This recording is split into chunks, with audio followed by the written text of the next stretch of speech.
இனிய வணக்கங்களுடன் உங்கள் அறிவோம் ஆயிரம். இன்றைக்கி நம்ம ட்ரில்லிங் மிஷினில் பிட்டு லாக் ஆகிருக்கு. பிட்டு உடஞ்சில்ல, இது உடச்சி தான் எடுத்திருக்காங்க. பெண்டாய் உள்ளே நல்லா மாட்டிக்கிச்சு பிட்டு. இப்போது நம்ம அதை சாதாரணமாக பிட்டு பார்த்திங்கன்னா நம்ம பிட்டை கையில் பிடிச்சி மிஷினை தொங்க விட்டு தட்டி எடுத்துருவோம்.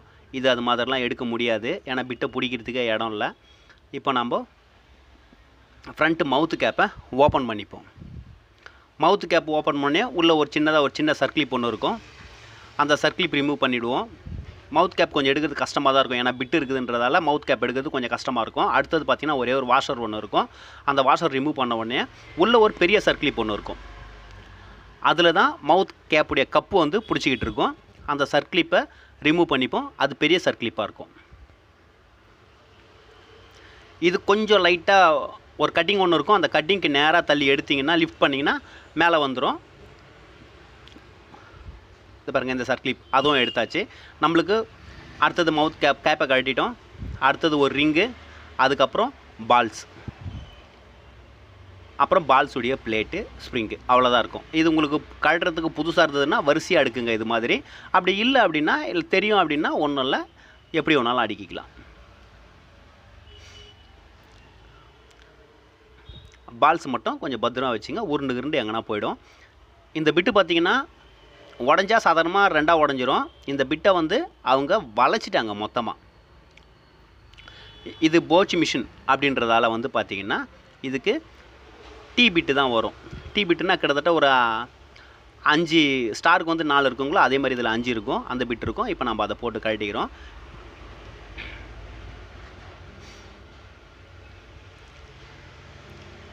இது மாதிரி பிட்டு உடஞ்சதுன்னா நம்ம பிட்டை பிடிச்சிக்கிட்டு மிஷினை கீழே தொங்க விட்டு மவுத் கேப் மட்டும் கழட்டிட்டு தட்டினோம்னா வந்துடும். 90% வந்துடும். இது மாதிரி 10% வராத சூழ்நிலையில் நம்மளுக்கு வேறு வழி இல்லை, மிஷின் ஓல்ற கழட்டி தான் உள்ளேருந்து தான் எடுக்கணும். இப்போது நம்ம ஃப்ரண்ட்டில் தான் நம்மளுக்கு வேலை, அதனால் ஃப்ரண்ட் கேப்பை மட்டும், ஹெட் கேப் மட்டும் தனியாக உருவிக்கலாம். ஹெட் கேப் மட்டும் தனியாக வந்துடலாம். ஏன்னா ஃபுல்லாக உருவிட்டிங்கன்னா பெரிய வேலையாகிடும். கார்பன் ப்ரஷ் திருப்பி உட்கார வச்சு ஆர்மச்சரை உள்ளே தள்ளி பேக் கவர் கழட்டி இது மாதிரி ஏகப்பட்ட பஞ்சாயத்துகள் சந்திக்க வேண்டியது இருக்கும்.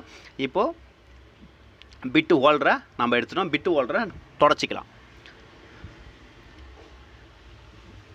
பிட்டு ஹோல்டரில் அப்படியே ஒரு ஸ்க்ரூ டிரைவர் விட்டு தட்டினா வந்துடும் இல்லை, நடுவில் ஒரு மெட்டல் பீஸ் இருக்கும். அந்த பீஸை கழட்டி எடுக்கணும். இந்த பிட்டு ஹோல்டரில் 2 ஹோல்ஸ் இருக்கும். அந்த ஹோல்ஸில் உள்ள ஒரு சர்க்கிளிப் ஒன்று இருக்கும்.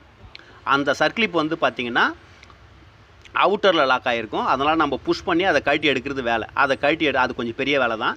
அதை கழட்டி எடுத்துகிட்டு ஏதாவது ஒரு உள்ளேருந்து 2 பீஸ் வந்துடும். அந்த சர்க்கிளிப்பும் ப்ளஸ் வந்து உள்ளே இருக்கிற மெட்டல் பீஸும் வந்துடும்.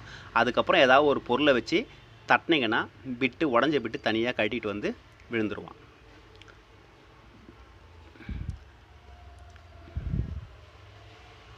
ஏதாவது ஒரு பொருள் உள்ள நுழையாமல் வச்சு தட்டினீங்கன்னா அழகாக வந்துடும். கொஞ்சம் அப்படி தான் இருக்கும், கொஞ்சம் ஏன்னா பிட்டு ரொம்ப டேமேஜ் ஆகிருக்கு, அதனால் இது இவ்வளோ டைட்டாக இருக்குது. இல்லைன்னா சர்வசாதாரணமாக வந்துடும். பிட்டு இறங்குது, கொஞ்சம் கொஞ்சமாக இறங்கிட்டே வருது. பிட்டு கண்டு வந்துருச்சு பாருங்கள். பிட்டுடைய ஹெட்டு வந்து சுத்தமாக கண்டோம், அவ்வளோ மழுங்கி போயிருக்கு. இப்போது நம்ம பிட்டு ஹோல்டரை கையில் எடுத்துருக்கோம். அதில் கழட்டின பீஸு இதுதான். அது ஒரு புல்லட் பீஸும் ஒரு ரவுண்டு ரிங்கு மாதிரி இருக்கும். அதுடைய சர்க்கிளிப் இப்போ இருக்குது பார்த்தீங்களா, ஒரு சர்க்கிளிப் ஒன்று இருக்குங்களா, அதுதான் வந்து நம்ம பொசிஷன் பண்ணிட்டோம். அதை இந்த சர்க்கிளிப் வந்து அவுட்டரில் லாக் ஆகும். இன்னரில் உள்ளே போட்டு கரெக்டாக பொசிஷன் பண்ணி விட்டோம்னா உள்ளே அவுட்டரில் போய் லாக் ஆகிக்கும்.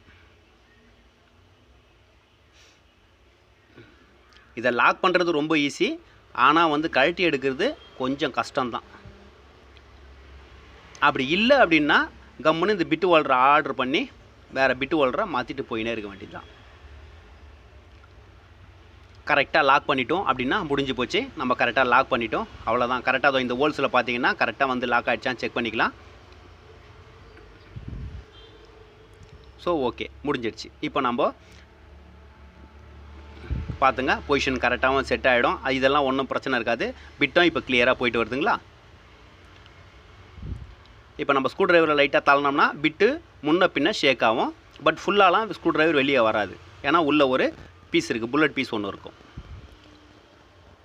இப்போது நம்ம உள்ள ரோலரில் உட்காரோம், அதனால் வந்து நம்ம லைட்டாக க்ரீஸ் அப்ளை பண்ணிவிட்டு நம்ம உள்ளே போட்டு சும்மா ஜஸ்ட் ஒரு தட்டணும், இல்லை ஒரு ரெண்டு குலுக்கணும்னா ஆட்டோமேட்டிக்காக பொசிஷனில் கீழே இறங்கிடுவான்.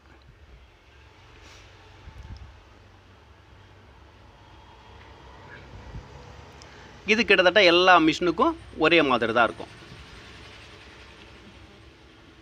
இப்போது அடுத்தபடியாக நம்ம க்ரீஸ் அப்ளை பண்ணிக்கலாம். இதில் ஆல்ரெடி க்ரீஸ் தேவையான அளவு இருக்குது. நம்ம கழட்டணுன்றதுக்காக க்ரீஸ் லைட்டாக அப்ளை பண்ணுறோம்.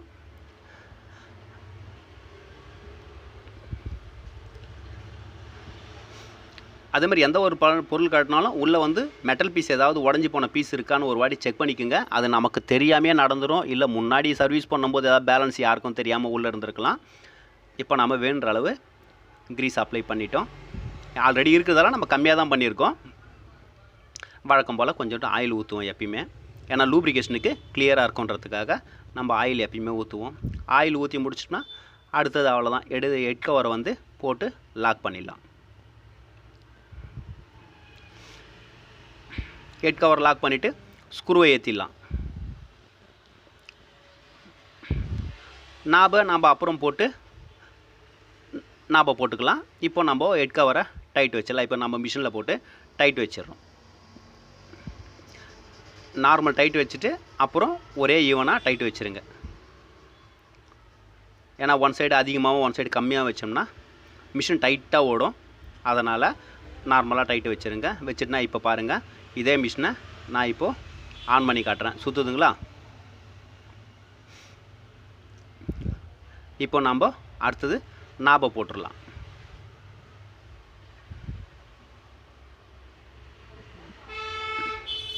அவ்வளோ, ரொம்ப சிம்பிள் தான் வேலை. ஓகேங்களா? இப்போ நம்ம நாபை போகிறதுக்கு முன்னாடி அங்கே ஒரு காடி ஒன்று இருக்கும், அதில் கரெக்டாக பொசிஷன் இப்போ பாருங்கள். இப்போ மேலே வெர்டிக்கலாக வச்சோம்ல, அதை கொஞ்சம் ரைட்டில் லெஃப்ட்டில், இப்போ நான் நிற்கிற டைரெக்ஷன் பிரகாரம் கொஞ்சம் லெஃப்ட்டில் தள்ளிட்டு ப்ரெஸ் பண்ணோம்னா லாக் ஆகிடுவான். இப்போ பாருங்கள், ஆம்பரும் செக் பண்ணியாச்சு, நார்மல் ட்ரில்லும் செக் பண்ணியாச்சு. Okay, done. இப்போ இதுக்கப்புறம் நம்ம மவுத் கேப்பை மாட்டுறது. இப்போ மவுத் கேப் பார்த்தீங்கன்னா ஃபஸ்ட்டு ஸ்ப்ரிங்கு நம்ம க்ரீஸ் ஓரளவு லைட்டாக அப்ளை பண்ணிக்கலாம். ஏன்னா க்ரீஸ் அப்ளை பண்ணோம்னா ரொம்ப அப்ளை பண்ணோம் அப்படின்னா பிட்டில் க்ரீஸாக வந்துக்கிட்டு இருக்கும் ஒன்று. ரெண்டாவது மண் விழும்போது அந்த இடத்துல ரொம்ப அப்படியே கட்டியாக நின்றுடும். அதனால் உங்களுக்கு மவுத் கேப் வந்து ஷேக் ஆகிறது ரொம்ப கஷ்டமாக இருக்கும். அதனால் லைட்டாக மட்டும் அப்ளை பண்ணிக்கலாம். ஸ்ப்ரிங்கை போட்டுக்கலாம். ஸ்ப்ரிங்கை போட்டோம்னா அடுத்தது பால்ஸ் பிளேட் ஒன்று இருக்கும். அது பார்த்திங்கன்னா கட்டிங் வந்த மாதிரி இருக்கும், அதுதான் பால்ஸ் பிளேட்டு. அதை போட்டுட்டு பால்ஸை தூக்கி பொசிஷன் பண்ணோம் அப்படின்னா அந்த பிளேட்டு நின்றுவான். அடுத்தது ஒரே ஒரு ரிங் இருக்கும், அந்த ரிங்கை போட்டுடலாம். அடுத்தது பெரிய gap.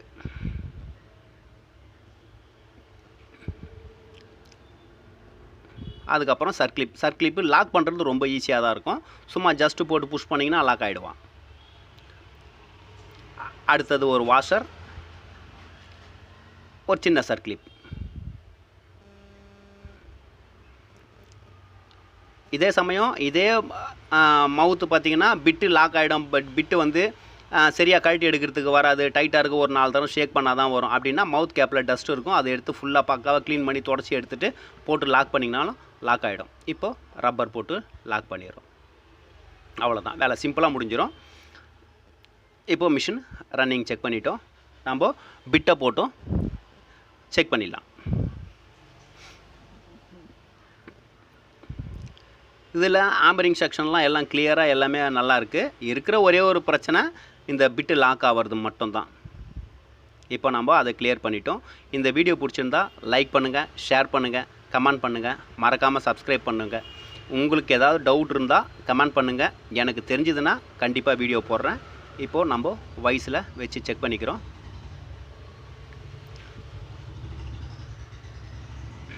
So machine clear, okay, நல்லா தான் இருக்குது. நம்ம பிட்டை அழகாக கழண்டு வந்துடுதுங்களா? அவ்வளோதான், வேலை முடிஞ்சுது.